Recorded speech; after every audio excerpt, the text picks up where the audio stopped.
Olá pessoal, retomando aí nosso curso, nossa aula de número 16, né? Nós já falamos sobre sequências, já falamos sobre séries e hoje a gente continua falando sobre séries, mas agora são as séries de potências. Deixa eu colocar aqui a definição, né? Uma série de potências, então potências de quê?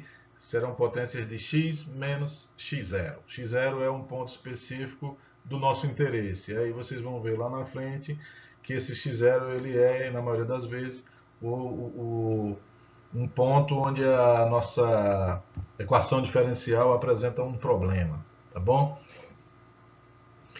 E aí, a definição diz o quê? Né? Uma série de potência ela vai ser uma série infinita que possui um formato bem bonitinho, bem específico. Né?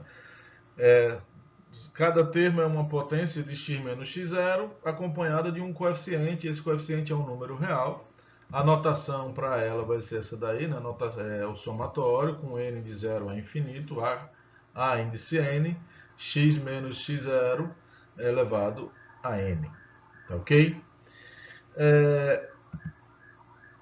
A índice n aí é um número real, já falei, tá? Então veja só, eu quero colocar aqui algumas observações a respeito do que vem a ser as séries de potência e qual a diferença em relação às séries que nós já estudamos antes, né? A primeira observação que eu faço é o seguinte: você precisa perceber que nós não estamos falando, apesar da gente usar o singular, né? Eu vou sempre falar assim, a série, uma série, então, mas você perceba que sendo esse x uma variável, né? Perceba que o x0 é um valor fixo conhecido, mas o x ele é uma variável. Então, o que você tem aí não é uma série, são infinitas séries. Para cada x que eu coloque aí, você vai ter uma série diferente. Tá certo? Então, na verdade, vai ser um abuso de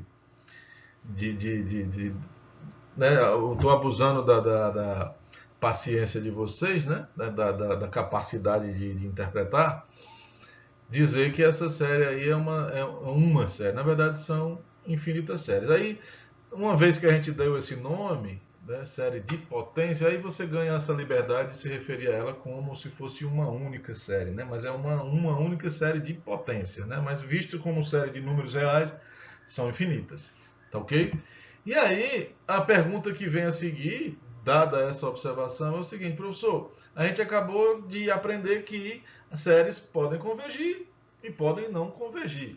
E aí, quais seriam, a pergunta natural seria, quais seriam os valores de x que eu posso colocar aí e que me dá uma série convergente, já que o que me interessa, o que nos interessa são séries que convergem, né? Porque havendo convergência, eu posso ter as operações entre elas e coisa e tal, que já foi dito, já foi visto aqui, que não havendo essa convergência, um bocado de coisas estranhas podem acontecer, tá ok? Uma outra coisa é o seguinte: supondo que você tenha descoberto que essa série existe, converge para uma quantidade aí de valores, né, um conjunto de valores x, né, faria sentido eu pegar e dizer que isso é uma função, chamar isso de uma função, faria sentido pensar nisso como uma função de x para os valores de x para os quais essa série aí converja, né? Esse é o sentido primordial, na verdade, é o porquê de se estudar as séries. Né? Por que isso é verdade? Veja, se você observar essa série daí, e no lugar do x0 você colocar um zero, tá bom? Vamos supor que o seu ponto de interesse seja o ponto zero, x igual a zero, x0 igual a zero. E aí a sua série de potência ela seria escrita na seguinte forma, né? Ela está esse somatório ficou reduzido aí, mais bonitinho e tal, mas perceba que é, se você fizer abrir ela e colocar na sua forma extensa, você vai perceber que o que você tem aí é um polinômio, no sentido de polinômio que você conhece, só que esse polinômio teria o grau infinito. Percebe? Percebe? Então, veja, a ideia de série de potências, o que há por trás de estudar série de potências é uma pergunta bem simples. Faz sentido pensar em polinômios de grau infinito, já que nós sabemos, temos os polinômios de grau n, e polinômios são da matemática são as funções assim, mais agradáveis, assim, mais simples de serem lidadas e tal. Então, será que eu poderia pensar num polinômio de grau infinito? Essa é a ideia, tá bom? Não só isso, mas essa é uma das ideias. Da mesma forma que a gente, para a série de números, a gente estava pensando em quê? Eu sei somar n números, seja lá qual seja qual for esse n. Será que eu sei somar infinitamente? Essa era a ambição lá com as séries, né, de números reais, e aí a gente viu que isso é possível quando as séries convergem, né? E no caso aqui, né, a gente está interessado em analisar o que acontece com é, polinômios de grau infinito. Não chame assim não, porque na verdade não é, mas a ideia por trás, teoricamente, seria essa daí. Bacana? Então veja, o ponto central aqui da nossa pesquisa é pensar, da nossa busca, pensar se isso seria possível de ser uma função, quais são os valores que eu posso colocar aí, tá bom? E o que é que eu ganho com isso, né? Interpretando isso como função. Show? Então, veja só. Ah, eu vou colocar aqui um primeiro exemplo, tá bom? E eu vou analisar. Veja que você tem aí uma série. Nessa série aí, além do N, que é a indexação da série, você tem um X, tá bom? Esse X não depende da indexação, né? Então, por isso aí, você tem que interpretar que, na verdade, é uma série de potências, né? Potências de X menos zeros. Por isso que está só o X sozinho. E, né, a nossa observação anterior dizia o seguinte: para quais valores de x isso daí dá certo, isso daí converge, tá bom? Como é que a gente vai responder essa pergunta? Aí a gente aprendeu na nossa aula anterior, a gente fez um monte de estudo, né? A gente viu um monte de definições, teoremas e coisa e tal, mas a gente parou na conclusão de que nós vamos usar sempre dois testes, né? O teste da razão, o teste da raiz. Na maioria das vezes é o teste da razão, tá bom? Então eu peço a vocês que recordem aí o teste da razão, porque ele vai ser a nossa chave principal aqui no nosso curso, nosso contexto, tá bom? Quando ele não me ajudar, em alguns casos a gente vai usar o teste da raiz, mas quase sempre é o teste da razão, tá bom? Então, para quais valores de x essa série aí converge? Então você vai, né, pensar no teste da razão. No teste da razão eu precisava o termo geral da série, né? Então você pega lá o A índice n, né? Encontrado o A índice n, você vai encontrar o A índice n mais 1, ou seja, você vai voltar para o A índice n e troca n por n mais 1, né? Feito isso, você vai fazer uma divisão aí bacaninha, cheia de símbolozinho. Mostra para a mamãe. Mamãe, as contas que eu estou fazendo, olha como eu estou fantástico aí, tá? A mamãe vai ficar feliz, orgulhosa de você, né? Aí você usa as propriedades da potência e tal, o que você sabe a respeito de fatorial, perceba que tem um fatorial aí, e a ideia sua é tornar esse catatal aí menor, o menor possível. Então, o que você conseguir cancelar em cima com o de baixo, você manda aí os seus cancelamentos, né? Então, veja, eu abri a potência x elevado a 2n mais 2, transformei em duas potências.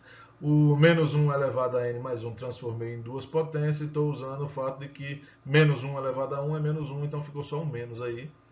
Tá bom? O n mais 1 fatorial é n, é o n mais 1, né, vezes n fatorial. Elevei ao quadrado, então por isso que ficou um n mais 1 ao quadrado, n fatorial ao quadrado. Bom, e aí você vai cancelar agora, né?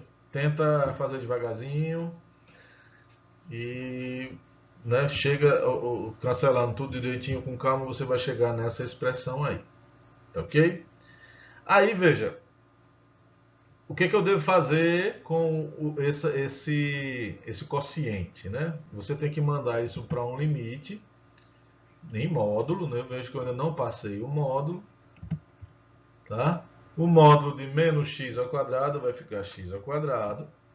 O módulo de 4n mais 1 ao quadrado vai ficar 4n mais 1 ao quadrado. E agora o limite é com n indo para infinito, tá bom? Perceba que, independente de quem seja o x que esteja aí, tá bom? Aí, como esse x é variável, não faz sentido você ficar, se for um zero, se for isso, se for assim. Você pensa num x qualquer, e aí o teu problema, na verdade, é você pensar no n, né? Pensa nesse x aí como uma constante, tá? E aí você vai mandar o n para o infinito, você vai dar... Eu coloquei o x ao quadrado fora do meu limite, porque ele não faz parte do... A variável do limite é o n, né? E aí agora você tem um limite só na variável n, o resultado disso aí é zero. Tá ok? O que diz o teste da razão? O teste da razão diz, se o limite, né, a n mais 1 sobre a n em módulo for menor que 1, né, é o primeiro item, menor que 1 converge. Maior que 1 diverge. E se for igual a 1, aí não sei o que acontece. Não é assim? Aí veja que aí deu zero, e não importa qual é o x que você colocou na sua série. O que está dizendo para nós? Para qualquer x que você põe aí, a série sempre vai convergir. Significa que essa série aí, ela converge sempre. Ela converge para qualquer x real. Bacana? Bacana? Então, veja que nós estamos falando da série, como se fosse uma série, são infinitas séries. Como série de potência é uma série, mas como série de números reais você tem infinitas. E o que nós deduzimos aí é que qualquer x que você põe aí, ela vai sempre convergir. Tá bom? É como se a gente está fazendo um cálculo de convergência em pacotes, né? Um pacote infinito aí, a gente já avaliou todos em alta escala. Tá bom? Aí veja, a informação que eu tenho para vocês é o seguinte, eu vou colocar como um teorema. Dada uma série de potência, só tem 3 possibilidades para ela, tá bom? E assim, uma só dessas possibilidades é verdadeira. Não é que as 3 possam acontecer duas, tá? Uma dessas 3 possibilidades é verdadeira. Só vai acontecer uma, tá? Para qualquer série de potência. Então veja, ou a série converge somente no x0, ou ela converge em qualquer lugar, em qualquer x que você colocar, tá certo? Assim, primeira opção, só num ponto. Segunda opção, em todo canto, tá bom? Ou é tudo ou é nada. E a terceira opção é o seguinte, existe um intervalo centrado no x0, né? Aí esse intervalo eu vou chamar de intervalo de raio R, né? Onde para todos os valores dentro desse intervalo a série converge e todos os valores fora do intervalo a série diverge. Perceba que esse 3i aí ele está sendo omisso exatamente quando você estiver em cima dos extremos desse intervalo. Né? Eu estou analisando quando eu tiver menor, ou seja, dentro, converge. Fora, diverge. E nos extremos, ele não diz nada. Tá bom? Então, significa que ele não tem resposta, não sabe. Então, ele não está falando a respeito desses dois extremos, o que acontece. Tá bom? Então, veja só. Está escrito assim, x menos x0 em módulo menor que r, e vocês vão lembrar como é que retira o módulo. Né? Você passa o r para a esquerda, fica menos r, menor que x menos x0, menor que r, tá ok? Se você somar isso, somar um x0 em todos os 3 termos dessa inequação, você vai ficar com x menos r, menor que x mais r, e a interpretação para isso é o seguinte, você tem, né, veja os números reais como uma reta, o x0 está lá em algum lugar, né? x0 mais r, e x0 menos r, né? x0 mais r você andou uma distânciazinha r, x0 menos r você andou para trás um r, tá bom? Por isso que a gente fala que o r é um raio, né? Se você imagina que o x0 seja um centro, marcar um compasso, você teria o x0 mais r no extremo posterior, o x0 menos r no extremo inferior. Tá ok? Então esse intervalo aí que vai de x0 menos r até x0 mais r é o que eu estou me referindo como sendo o intervalo de convergência. Tá bom? Fora desse intervalo, diverge. Esse raio aí, esse R é o raio de convergência. Então, em muitos casos, vai ser pedido para você determine o raio, determine o intervalo de convergência. Então, as duas coisas podem ser perguntadas, mas a maneira de responder as duas é sempre do mesmo jeito. Tá bom? Tá? E fora desse intervalo é onde está a divergência, tá certo? E aí eu quero que você perceba novamente, né? Nos extremos eu não tenho resposta, e aí significa que você vai ter que ir atrás, né? Usando especificamente o valor de x naqueles dois pontos. Tá bom? A gente vai ver isso com calma, tá bom? Mas eu quero que fique desse teorema ou converge sempre, ou converge só no ponto, ou converge nesse intervalo de convergência. Então, dado que uma das três possibilidades sempre vai existir, tá bom? Então, a gente vai sempre em busca de um raio de convergência. O que vai acontecer se eu estou indo atrás de um raio de convergência de maneira indiscriminada, tá? Pode ser que aconteça que o meu raio seja infinito. E aí, quando o raio é infinito, eu caí no item 2i. Pode ser que o meu raio seja zero. Ou seja, pode ser que a minha série convirja só no ponto. Ou não convirja em lugar. Se o raio for zero, converge só no ponto, né? Porque o teorema me garante que vai convergir em algum lugar, nem que seja só no x0. Tá bom? E aí, veja, a maneira de buscar é sempre a mesma e você vai cair numa daquelas três possibilidades. Pode ir sem medo que vai dar certo. Tá certo? Vai dar certo. Vai cair no item I, no item 2i ou no item 3i. Então vamos de novo, eu vou colocar aqui, ó, tá? Pega essa série, agora faz sentido eu perguntar, né? Determine o intervalo de convergência. Ou seja, eu quero que você me diga onde é que essa série converge. Tá? Aí você vai de novo, o modo de buscar é sempre o mesmo. Você vai eleger o teste da razão como sendo o seu caminho, né? Pega o A índice N, pega o A índice N mais professor, mas eu poderia pensar no teste da raiz? Pode. Entendeu? O que vai determinar para você se é melhor o teste da razão ou o teste da raiz é a expressão. Tá bom? É a expressão da série. Se a expressão da série ficar bacaninha quando você calcular uma raiz enésima, então vá com o teste da raiz. Entendeu? Perceba que essa expressão aí, ó, tem um menos 3 elevado a n, um x elevado a n, que casa muito bem com raiz enésima, mas essa raiz aí que está embaixo, se eu aplicar a raiz enésima da raiz de n mais 1, aí fica um negócio meio troncho, né? Assim, fica assustador. Eu não fui por aí por pensar dessa forma, tá? Mas você pode ir, tá ok? Aí eu achei que pelo teste da razão seria mais fácil, mais prático. Então, calculei o AN mais 1, vou proceder com a divisão, né? O AN mais 1 sobre o AN. Perceba que eu coloquei aí, né? Eu não coloquei um sobre o outro, eu coloquei o AN mais 1 multiplicado pelo AN invertido. Eu estou usando uma propriedade das frações, né? Que diz que dividir fração por fração é equivalente a você multiplicar de cima pela de baixo invertida. Então já inverti a de baixo, tá ok? E o que você vai fazer aí é tentar simplificar, tá bom? Então, o menos 3 elevado a n mais 1 eu transformei no produto dos potências. O x elevado a n mais 1 também, tá bom? O raiz de n mais 2 não tem o que ser feito, então ela ficou quieta. O raiz de n mais 1 ficou quieto. O menos 3 elevado a n e o x elevado a n não precisa simplificar, porque eu já estou vendo que apareceram os camaradas que vão cancelar com eles. Tá bom? Então vamos lá, cancela o que você puder cancelar.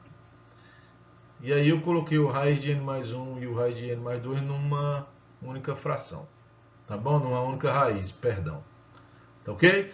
E agora o que você vai fazer com isso? Você vai mandar o seu limitão, né? Aí perceba, né? O módulo do produto é o produto dos módulos. Show? Já apliquei a propriedade aí. Aí o menos 3 virou 3. O x está em módulo de x. O módulo da raiz é a própria raiz nesse caso, porque o n é positivo, então n mais 1 é positivo, n mais 2 é positivo. E raiz, no nosso contexto, ela sempre retorna o valor positivo, né? Não é assim? Então, o módulo dela é ela mesma. Tá ok? Aí você vai pegar o módulo de x, o 3 vezes o módulo de x e colocar fora do limite. E aí você ficou somente com o teu limite em n. Perceba que você vai, se você olhar só para a fração, a parte de cima está indo para o infinito, a parte de baixo está indo para o infinito. Você vai aplicar o L'Hopitalzão aí bonitão, né? Vai ficar 1 sobre 1, raiz de 1 é 1, então esse limite dá 1. Em geral, é o que vai acontecer. O resultado desses limites, ele não vai te dar um número com resposta. Assim, pode acontecer. O primeiro exemplo que eu dei um resultado zero. Mas, em geral, a resposta que você vai encontrar, ela vai ser dependente do x. Que é óbvio, né? Assim, se você tem uma expressão que depende de x, e eu estou resolvendo um limite em n, é natural que o x fique. Tá certo? Não é comum que desapareça, entendeu? Pode acontecer, mas o natural é que o x fique, como ficou agora. Então ficou 3 vezes o módulo x. O que você vai fazer com isso? Né? Aí você vai lembrar. O teste da razão, ele diz o seguinte, ó, converge se o limite for menor que 1. Tá bom? Tem o aluno que está viajando na maionese, ele vai entender assim que eu estou dizendo que esse limite é menor que 1. Eu não estou dizendo que o limite é menor que 1. Eu estou forçando que o resultado do limite seja menor que 1, ou seja, eu quero descobrir para quais valores de x o resultado disso é menor que 1. Entendeu? E por que esse 1? De onde é que apareceu esse 1, professor? O teste da razão, ele diz que esse limite vai me dar uma série convergente se for menor que 1. Se for maior que 1, diverge, tá certo? Então eu estou interessado em colocar o resultado aí, dependente de x, obrigar isso a ser menor que 1, e aí eu vou descobrir quais são os valores de x que eu faço isso ser menor que 1. Isso é a matemática, não é assim que funciona? Então, vai ficar 3 vezes o módulo de x menor que 1, ou seja, o módulo de x tem que ser menor que 1/3. Então tá aí o intervalo de convergência, né? Se for perguntado o intervalo de convergência, você vai dizer o quê? Tá aí, tá claro, não precisa dizer mais nada. Se for perguntado o raio de convergência, o raio é 1/3. Tá certo? Tá bom? Uma coisa que eu falei que ia conversar depois, né? Perceba que eu não estou dizendo nada a respeito do 1/3. Os extremos desse intervalo são menos 1/3 e mais 1/3.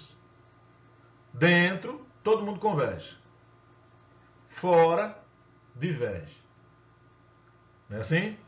Aí se eu disser, e em cima? Quando o x for 1/3, o que acontece? Quando o x for menos 1/3, o que acontece? Tá bom? Então a resposta que eu tenho para vocês é o seguinte, ó, você teria que voltar para a sua série, lá para o comecinho, tira o x, coloca 1/3.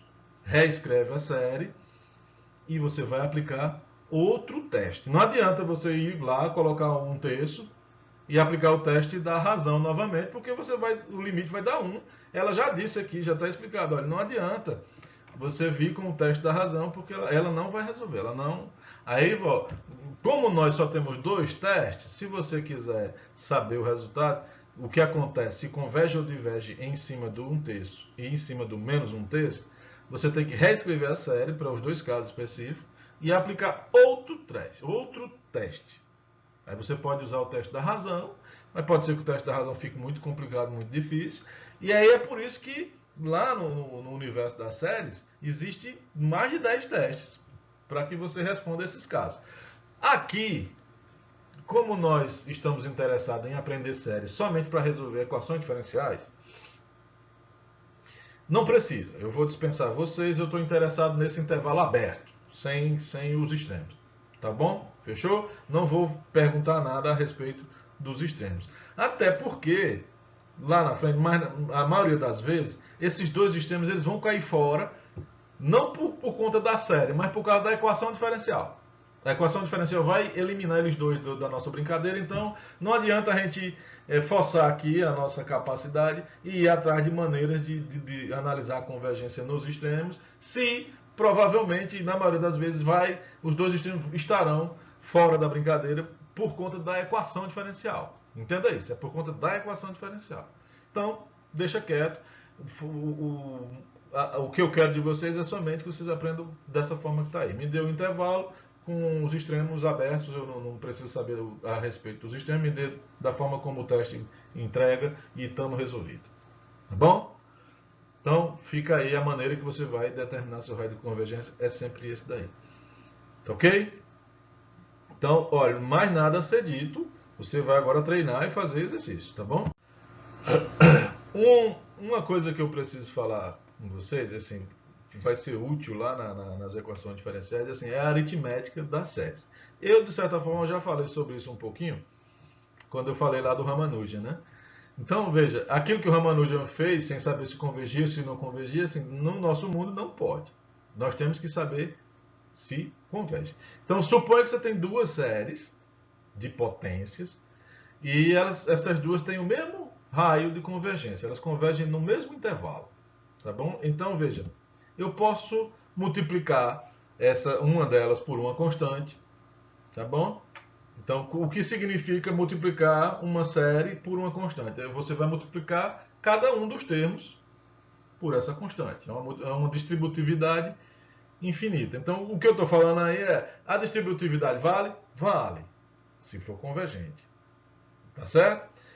E aí você me pergunta assim, professor, quando eu multiplicar eu vou ter uma nova série, né? Isso, qual é o intervalo de convergência? Eu não coloquei aí para não ficar muito tumultuado. Mas assim, o intervalo de convergência é o mesmo. Então, se você tem uma série, duas séries, que convergem num determinado intervalo, se você pega uma e multiplica por uma constante, o intervalo de convergência vai ser o mesmo que você tinha para a série original. Tá ok? E se eu somar, professor? Então você pode somar e pode subtrair. Como é que eu faço? Termo a termo. Primeiro termo.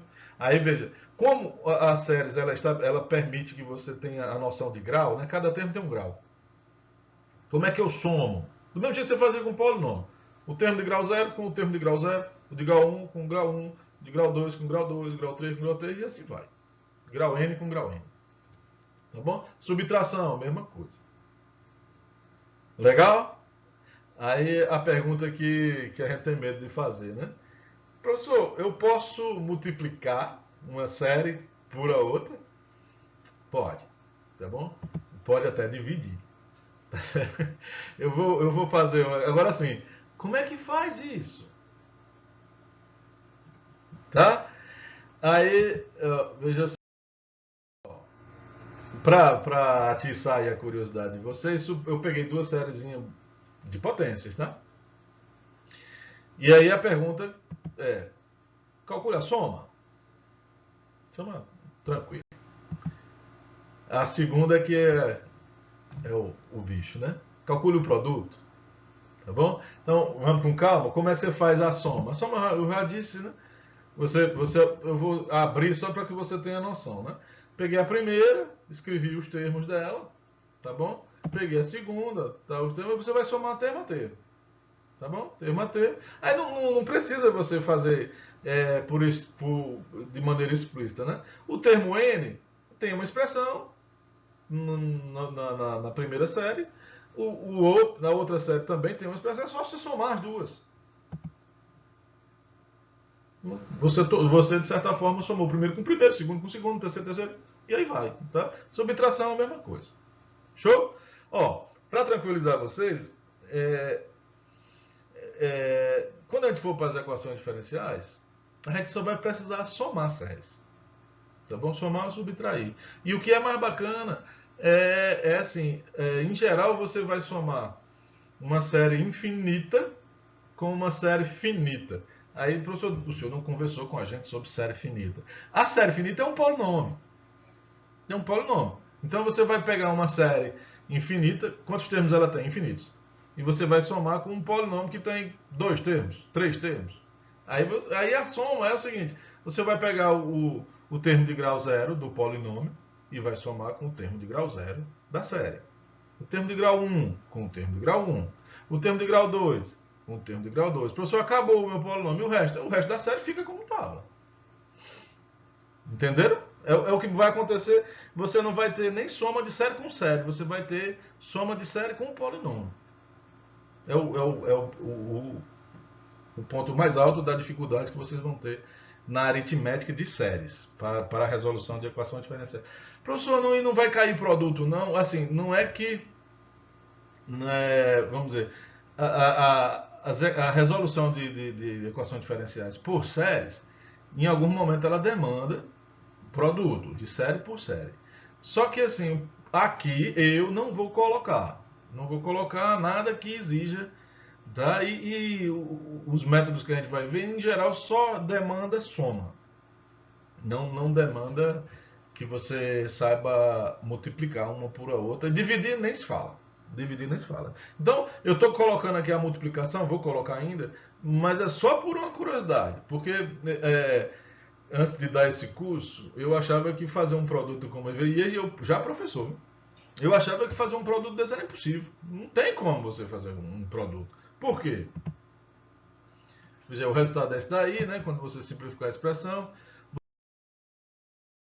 vamos para o produto.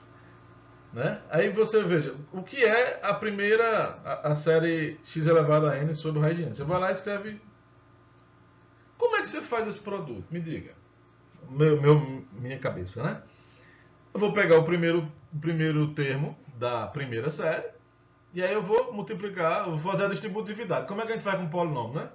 Multiplica o primeiro pelo primeiro, o primeiro pelo segundo, o primeiro pelo terceiro, o primeiro pelo enésimo. Quando eu acabar isso, aí eu venho para o segundo termo do primeiro. Aí vai de novo.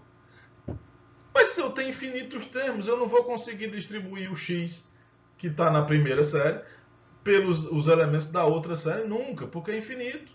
Então, se eu não conseguir terminar o primeiro, como é que eu vou para o segundo? Percebe?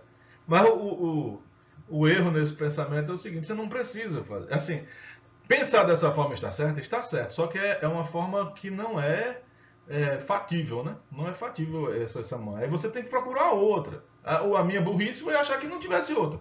Tá bom? Mas olha,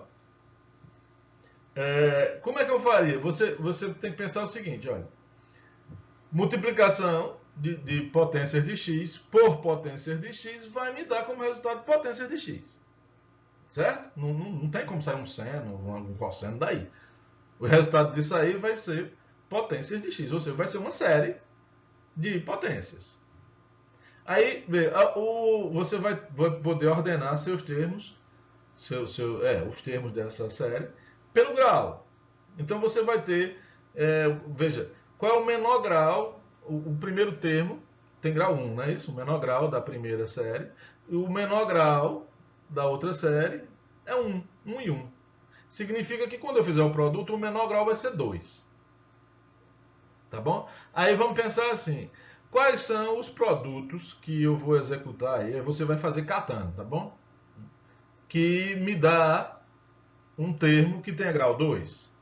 Aí você vai observar e diz: olha, só tem uma possibilidade aí. Quando eu pegar o x da primeira com o x da segunda, eu vou ter um x quadrado. Qualquer outro produto vai dar grau maior. Então, o primeiro termo da minha sequência já está calculado, é x ao quadrado. O próximo termo vai ser um termo de grau 3. Aí você vai sair catando novamente. Quais são os produtos que eu executo aí que me dá, né, resultados, termos de grau 3? Então perceba, se eu pegar o x da primeira e multiplicar pelo raiz de 2x ao quadrado, eu tenho um termo de grau 3. Show? Bota esse. Aí, veja, se eu pegar o primeiro por qualquer outro, vai me dar ou menor ou maior o grau. Então acabou-se.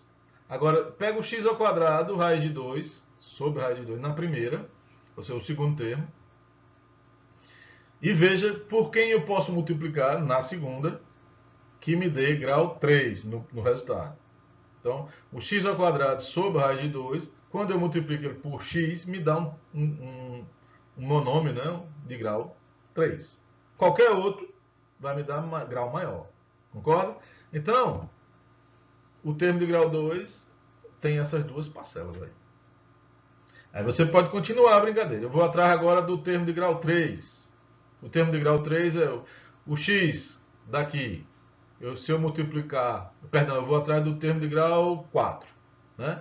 O x, se eu multiplicar pelo raiz de 3x ao cubo, me dá um termo de grau 4.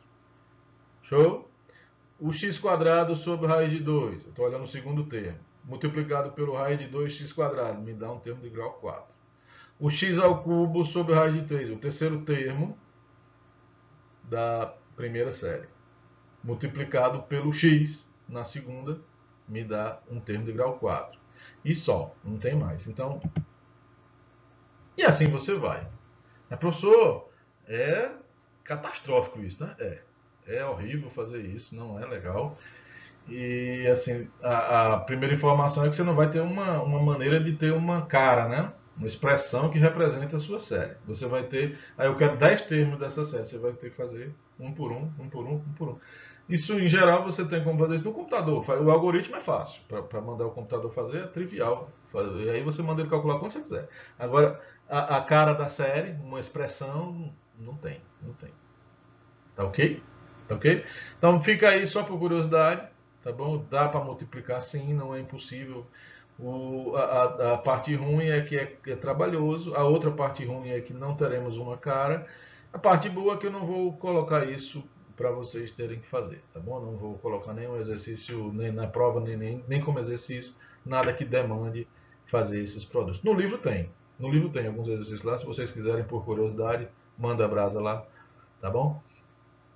Mas é isso. Show? Vamos para frente.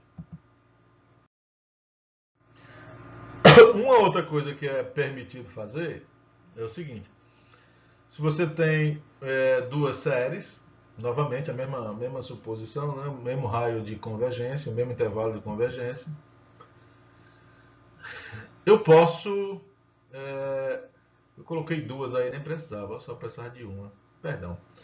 É porque esse teorema é continuação do outro, tá? Veja que aí está o item 4 e o item 5. Tá bom? Então por isso que estão as duas aí novamente. Não são dois teoremas, é um só. Então eu posso derivar. E como é que eu derivo uma série de potências? É derivando termo a termo. Então é só você derivar o termo geral, tá bom? Perceba que o primeiro termo constante, quando você deriva, ele vai embora. Então você elimina um quando você está derivando. Tá bom? Qual é o intervalo de convergência da série que você obteve como derivada? É o mesmo. Tá bom? X menos x0 menor que e. E eu posso também integrar. Aí o integral acontece o contrário, vai nascer um termo. Esse termo não tem grau. Aí a gente coloca a escrita mais C, porque é natural a gente pensar na constante nascendo depois. Mas quando você vai escrever a série, você vai colocar ele no primeiro. Porque a série ela começa sempre do grau mais baixo para o mais alto. Né? Então a constante ela fica anterior. Eu não coloquei antes para não causar confusão, mas esse C ele fica antes. Ficaria assim, C mais esse somatório aí. E aí você integra termo a termo. Tá ok? Termo a termo. Intervalo de convergência é o mesmo. Tá bom? Estou colocando isso aqui. Fiquem tranquilos, isso não vai ser cobrado de vocês. Assim, eu vou precisar que vocês derivem. Derivar séries. Tá bom? Vai acontecer, muito. Tá bom? Integrar não vai acontecer, não. Mas assim, é trivial. Do mesmo jeito que você integrar um polinômio, você integra uma série. Do mesmo jeito que você derivava um polinômio, você deriva uma série. É completamente do mesmo jeito, normal. Tá bom? Mas a ideia do que eu estou colocando aqui é mais para explorar a ideia de função. Né? A pergunta que nós fizemos lá atrás foi: eu posso pensar numa série de potência como uma função de x? Então eu estou pegando aqui, a gente começou com essa série aí, né? O menos 3 elevado a n, x a n, dividido pela raiz de n mais 1. Né? E aí a gente foi descobrir que o intervalo de convergência dessa série é o intervalo o módulo de x menor que 1/3, né? Vai de menos 1/3 até mais 1/3, correto? Faz sentido eu pegar e pensar nisso como uma função? Aí veja, novamente, quando eu estudei isso. Cara, isso vai ser uma coisa mais horrorosa possível, né? Uma função que tem um somatório aí no meio, deve ser um negócio horroroso, horroroso. Mas olha, analisando agora com um pouco mais de conhecimento, o teorema anterior ele dizia o seguinte: eu posso derivar essa função aí. Pergunta: quantas vezes eu posso derivar? Aí olha só, quando você deriva uma série de potência, o resultado é uma série de potência. Se o intervalo de convergência é x menos x0 menor que r, o intervalo de convergência da derivada é o mesmo. Aí eu derivei uma vez, o resultado que eu tenho é uma série de potência com um intervalo de convergência que é igual o da função que eu derivei. Então significa que eu posso derivá-la de novo. Quando eu derivar, eu vou obter outra série de potência. E o intervalo de convergência é o mesmo. Então eu posso derivar de novo. E eu posso fazer isso quantas vezes? Infinitas vezes. Ou seja, uma série como essa, ela é infinitamente, uma função como essa, ela é infinitamente derivável. Aí se você lembrar com a interpretação de derivação, quando a função é derivável, né, a gente, lá no cálculo 1, a gente diz o seguinte: se a função, quanto mais derivável, mais suave o gráfico a curva que representa o gráfico da função vai ser mais suave. Então, uma função que ela é derivável 2 vezes, né, ela é menos suave do que uma função que é derivável 3 vezes. O gráfico é mais suave. E uma função que é infinitamente derivável, ela é infinitamente suave. Então, veja, essa função aí que parece assim, ela tem a cara de um porco-espinho, mas ela está entre as funções cujo gráfico vai ser o mais suave possível. Ela está entre as funções mais poderosas, mais bonitas do gráfico. O que é de se estranhar. Tá certo? Tá certo? Mas, bom, deixa eu parar de me estender, não, as nossas aulas vão ficar cada vez maiores. O que eu quero chamar a atenção é o seguinte: olha, eu posso derivar, a derivada está aí, o intervalo de convergência é o mesmo, tá bom? Eu vou ter uma expressão tranquilamente para a função derivada. Eu posso integrar, vou ter uma expressão para integral, posso integrar infinitas vezes. Eu não estou falando nada a respeito da integral, porque em geral a gente não precisa integrar infinitas vezes. Derivar a gente precisa, mas integrar não precisa. Tá bom? Onde é que essa função derivada converge? No módulo de x menor que 1/3. Onde é que essa função, essa série que eu obtive como uma integral, onde é que ela converge? No módulo de x menor que 1/3. Então, veja, pensar na série de potência como uma função é completamente ok. Elas são maravilhosas, são bacanas, tá bom? E elas vão onde as funções que a gente conhece não vai, entendeu? É como se elas fossem daqui a pouco, deixa quieto, tá bom? Vamos pensar agora o contrário. E se eu tiver uma função conhecida, eu posso pensar numa série que a represente. Tá ok? Tá ok? Eu pensei numa série no momento anterior. Eu tenho uma série, posso pensar nela como função? Beleza. Agora é o contrário. Eu tenho uma função, eu posso pensar nela como série? Tá bom? Aí, para responder isso, eu vou fazer uma brincadeira assim. Suponha que você tem um x que o módulo dele é menor que 1. Ou seja, eu estou começando de um intervalo. Então você tem um intervalo de menos 1 a 1. Tá bom? E aí eu vou te dar essa série de potência aqui. Ó. 1 mais x quadrado. É a série geométrica, correto? Correto? E aí a gente aprendeu que a série geométrica converge se a razão for menor que 1. Veja que a razão aí é o x. E de propósito eu estou supondo que o módulo dele é menor que 1. Então, se você tem uma série geométrica e a razão é menor que 1, significa que ela converge para o quê? 1 sobre 1 menos a razão. Em outras palavras, eu estou dizendo que a função 1 sobre 1 menos x é igual a uma série de potência. Está aí a cara dela. Tá ok? Veja a direção do meu raciocínio. Eu estou lhe mostrando que uma determinada função, essa daí, ela possui uma escrita em série de potência. Aí o que você pode estar se perguntando é assim, professor, quando é que eu vou querer abandonar uma função 1 sobre 1 menos x para expressar ela como uma série de infinitos termos? Isso não vai acontecer, professor. Eu prefiro ficar com 1 sobre 1 menos x. Tá bom? Eu não discordo em nada do seu raciocínio. Beleza. Beleza. Agora vamos para frente. Tá bom? Vamos para frente. Aí, veja só. Eu posso pegar isso aí e estabelecer como regra. É uma fórmula. 1 sobre 1 menos x é isso daí, desde que o módulo de x é menor que 1. E nós vamos ficar com isso como uma fórmula, como uma regra. Tá bom? Digo mais.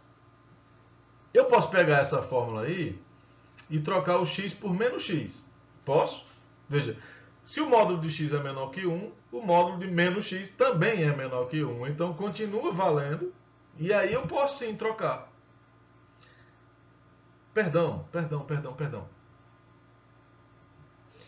Eu botei aqui o carro na frente dos bois. Tá? Veja só. Volta aí o raciocínio. Dá uma voltada aí. O que eu ganho em expressar 1 sobre 1 menos x como esse somatório? Aparentemente você não ganha nada, você ganhou complicações na sua vida, tá bom? Mas veja, eu vou fazer aqui uma análise só pensando nessa função, mas ela é válida para as outras funções que terão utilidade, tá bom? Veja, eu não tenho como fazer esse somatório infinitamente, tá bom?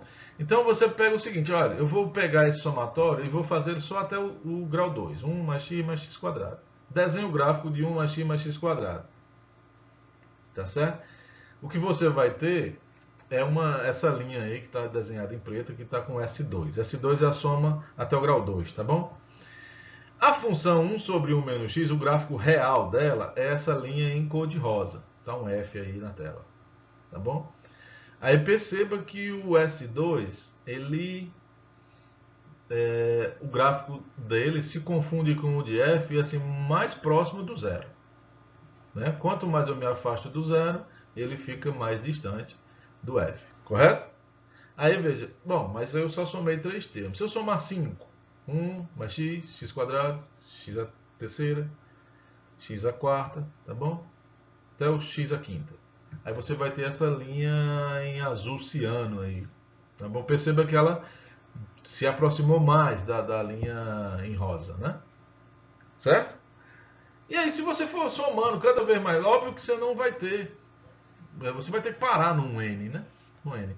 Mas você vai chegar num N aí que você vai ficar o suficientemente próximo do F, o tanto quanto você queira. A ideia é essa daí, tá bom? Eu não consigo ir até o infinito, mas vai ter uma quantidade aí que eu vou me dar por satisfeito. Tá? Guarda isso e depois a gente volta a falar sobre isso, tá bom? Mas onde eu estava me empolgando e eu tive que dar o rewind, né? Vamos pensar nessa expressão aí como regra, né? Que é válida desde que o módulo de x seja menor que 1. Então, se eu trocar o x por menos x, aí volto, né? Se o x o módulo de x é menor que 1, o módulo de menos x também é menor que 1, então eu estou fazendo uma troca válida, tá certo? E aí a minha expressão ficaria assim, 1 sobre 1 mais x, né?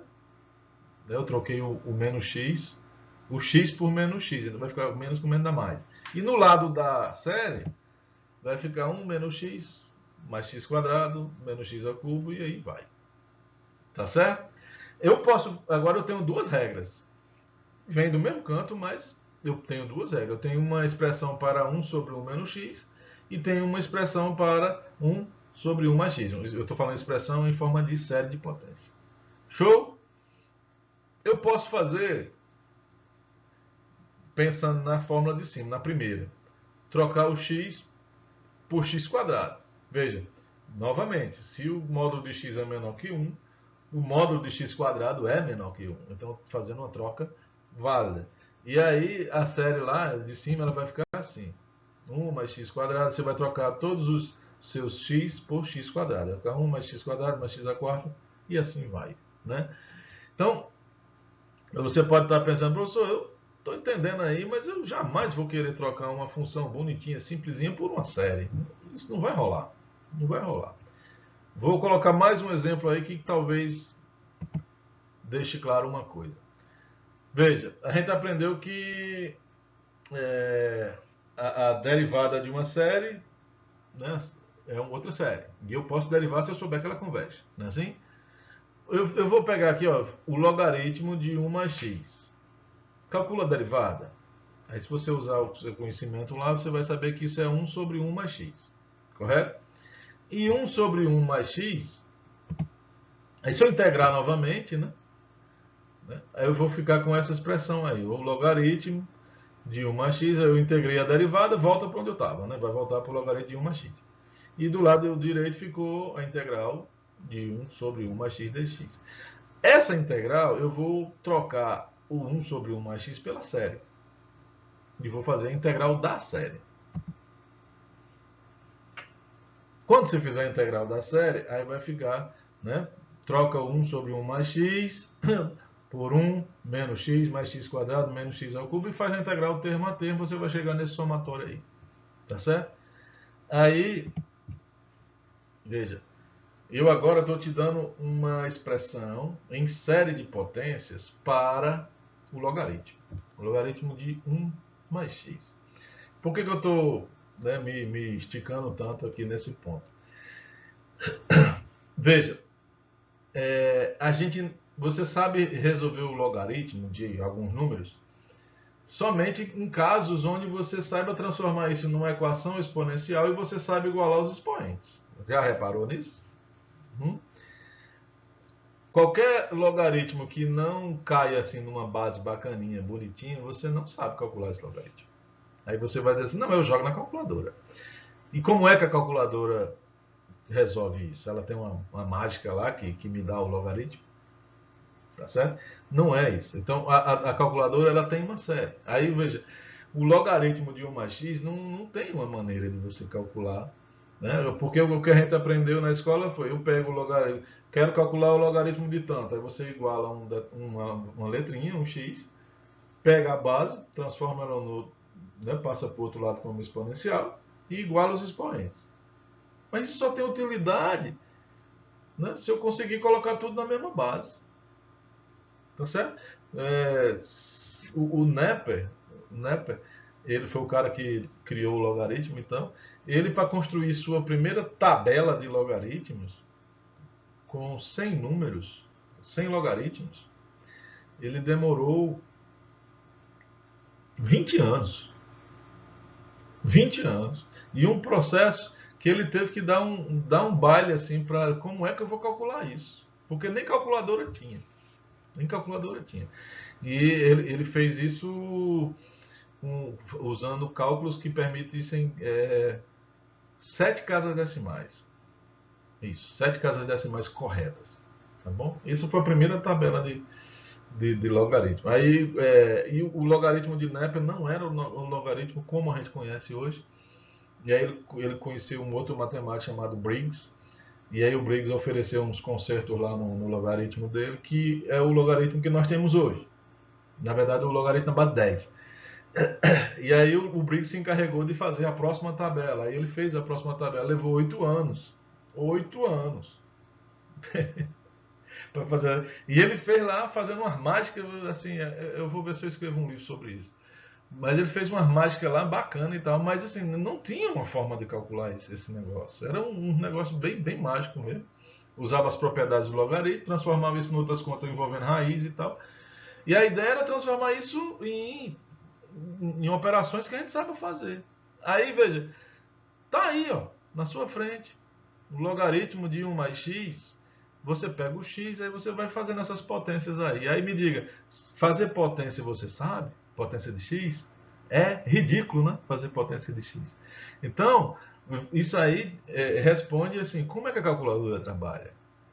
E quantos anos o Nepper mais o Briggs teria economizado na vida deles se eles tivessem as séries, né? Para ajudar. Né?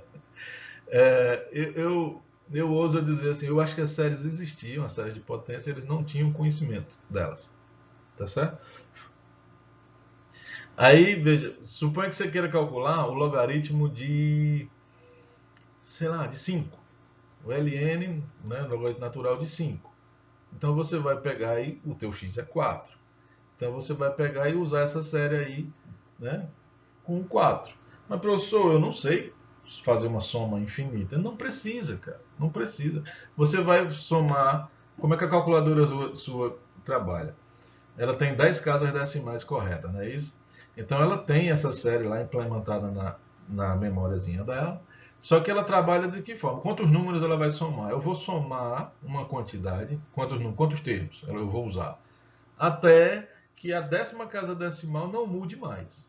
Então eu botei 2, botei o primeiro e o segundo, deu tanto. Botei o terceiro, está mudando aí, mudou a terceira. Bota mais. Bota o quarto, bota o quinto, bota o sexto. Está mudando agora da 7ª em diante. Bota mais. Quando parar assim, ó, somei agora e não está mudando mais. A mudança não está acontecendo, né? Vocês entendem o que eu estou falando, né? Quando você soma, vai alterar os valores nas casas decimais. Eu estou somando e o que está acontecendo, as alterações dessa soma, né? Está acontecendo da 10ª casa decimal em diante. Então para. Acabou-se. É aqui. É assim que sua calculadora trabalha. É assim que ela trabalha, assim, para o seno, para o cosseno, para o logaritmo, para a tangente, para as exponenciais. Quando você faz e elevado a π, como é que ela faz o e elevado a π? Entendeu? Você faz e elevado a raiz de 2, como é que ela faz isso? Tudo isso é usando séries. Tá bom? Então, é um assunto que aparentemente é a coisa mais chata do mundo, mas é fantástico. Para mim, eu acho o negócio mais bonito e bacana são as séries. Tá bom? Ela responde para a gente como é que uma calculadora trabalha, como é que o computador trabalha para fazer certos cálculos, certas contas. Tá bom? Então, essa coisa que a gente poderia dizer, está infinito os termos, isso não vai ser útil nunca, porque ninguém sabe somar está infinito, não precisa. No mundo real, 10 casas decimais é imperceptível, né, para a nossa capacidade. Né? Show?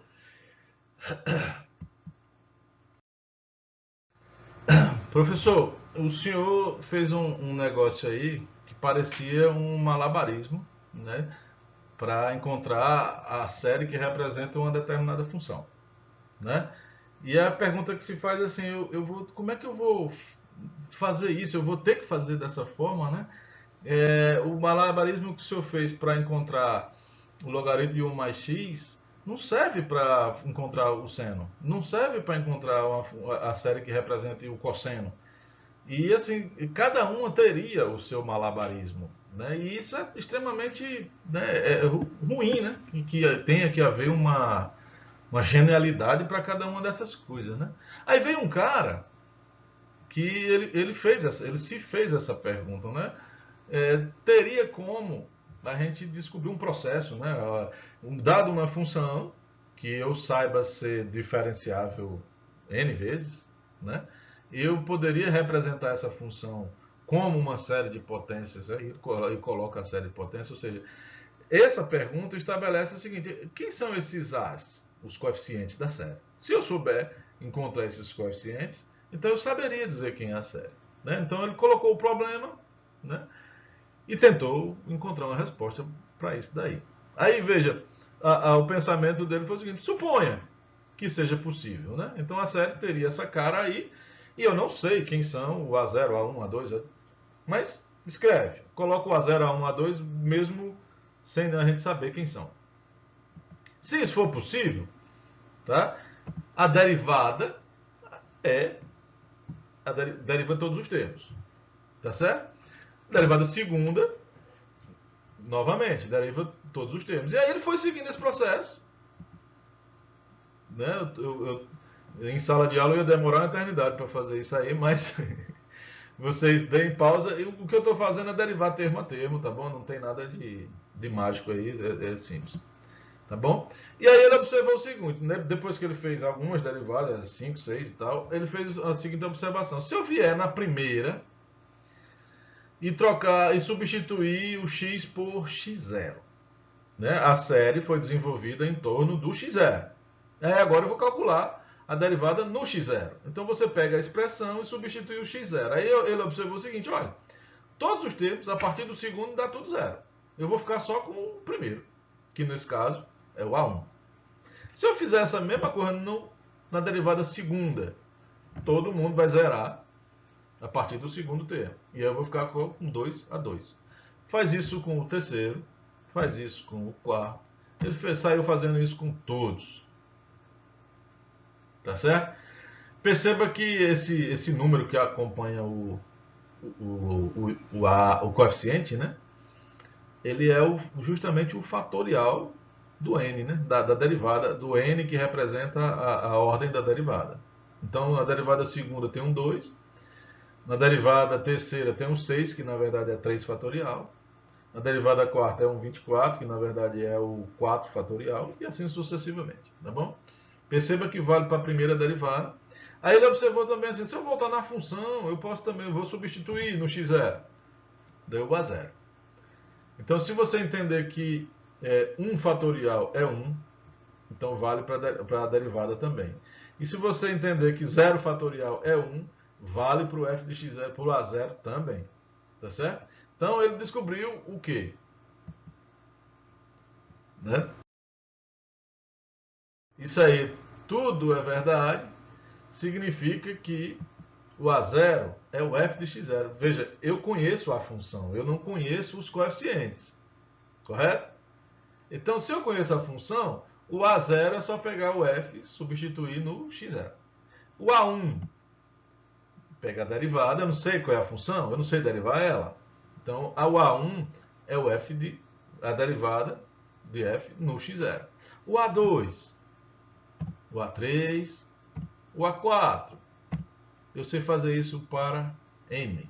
Ou seja, o coeficiente que a gente não sabia fazer, e tinha que fazer um malabarismo lá gigante, ele como é que eu posso dizer, simples. Na verdade, assim, não é simples, porque dependendo da função, derivar tantas vezes, mas assim, ele